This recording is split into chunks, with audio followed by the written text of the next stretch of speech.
Assalamualaikum warahmatullahi wabarakatuh. Nama saya Indria Khairumundini, NIM 1914394. Di sini saya akan menjawab kuis dari mata kuliah aktuaria. Yang pertama yaitu sebutkan dan jelaskan BPJS di Indonesia. BPJS di Indonesia terbagi menjadi dua. Yang pertama yaitu kesehatan dan BPJS ketenagakerjaan. BPJS Kesehatan merupakan program jaminan sosial yang bergerak di bidang kesehatan, yaitu menjamin akses fasilitas kesehatan yang adil dan merata bagi masyarakat. Yang kedua yaitu BPJS Ketenagakerjaan merupakan program jaminan sosial yang menjamin kesejahteraan pekerja di Indonesia beserta keluarganya. Jenis perlindungan dari BPJS Kesehatan. Yang pertama yaitu kesehatan dasar, memberikan layanan bagi peserta untuk memilih dokter atau klinik ketika peserta ingin menggunakan layanan kesehatan tersebut. Yang kedua itu layanan kesehatan lanjutan, ialah layanan yang digunakan ketika klinik dipilih tidak bisa memberikan layanan kesehatan lebih lanjut, maka mereka. Yang ketiga yaitu layanan rawat inap, ialah layanan yang digunakan ketika peserta membutuhkan rawat inap dan menangani masalah kesehatannya. Selanjutnya yaitu jenis perlindungan dari BPJS Ketenagakerjaan. Yang pertama yaitu jaminan hari tua, ialah layanan yang memberikan manfaat kepada peserta sudah tidak bekerja atau meninggalkan perusahaan. Yang kedua yaitu layanan jaminan kecelakaan kerja, ialah yang memberikan jaminan kompensasi ketika peserta mengalami kecelakaan saat bekerja.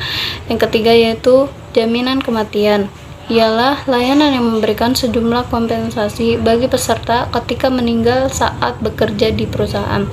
Yang keempat yaitu jaminan pensiun, ialah yang memberikan sejumlah kompensasi kepada peserta yang telah mencapai usia pensiun dan harus berhenti bekerja. Selanjutnya yaitu berikan penjelasan pengertian asuransi jiwa.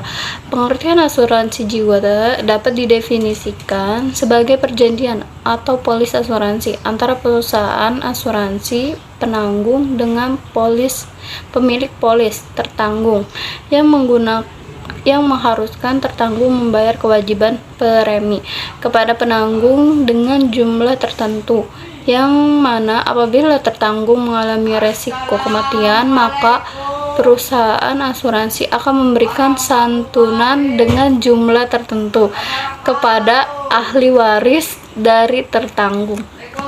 Selanjutnya yaitu berdasarkan laporan keuangan tahun 2019, total aset dana tabaru asuransi jiwa syariah adalah sebesar 7.115,2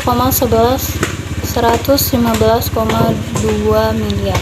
Nilai aset dana tabaru tersebut mengalami peningkatan sebesar 1.131,8 miliar atau naik 18,9% bila dibandingkan dengan nilai aset pada tahun 2018 sebesar 5.983,41 miliar. Aset dana tabaru tersebut dikelompokkan ke dalam aset investasi dan aset non-investasi. Adapun aset investasi pada tahun 2019 adalah 418,4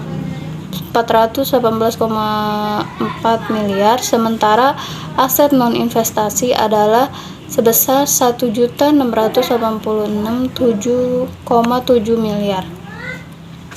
Sementara liabilitas dana tabaru pada tahun 2019 adalah sebesar 4.557,6 miliar. Nilai tersebut mengalami peningkatan sebesar 977,1 miliar atau sebesar 27,0% bila dibandingkan dengan nilai liabilitas tahun 2018 sebesar 3.620,6 miliar. Cukup sekian dari saya. Wassalamualaikum warahmatullahi wabarakatuh.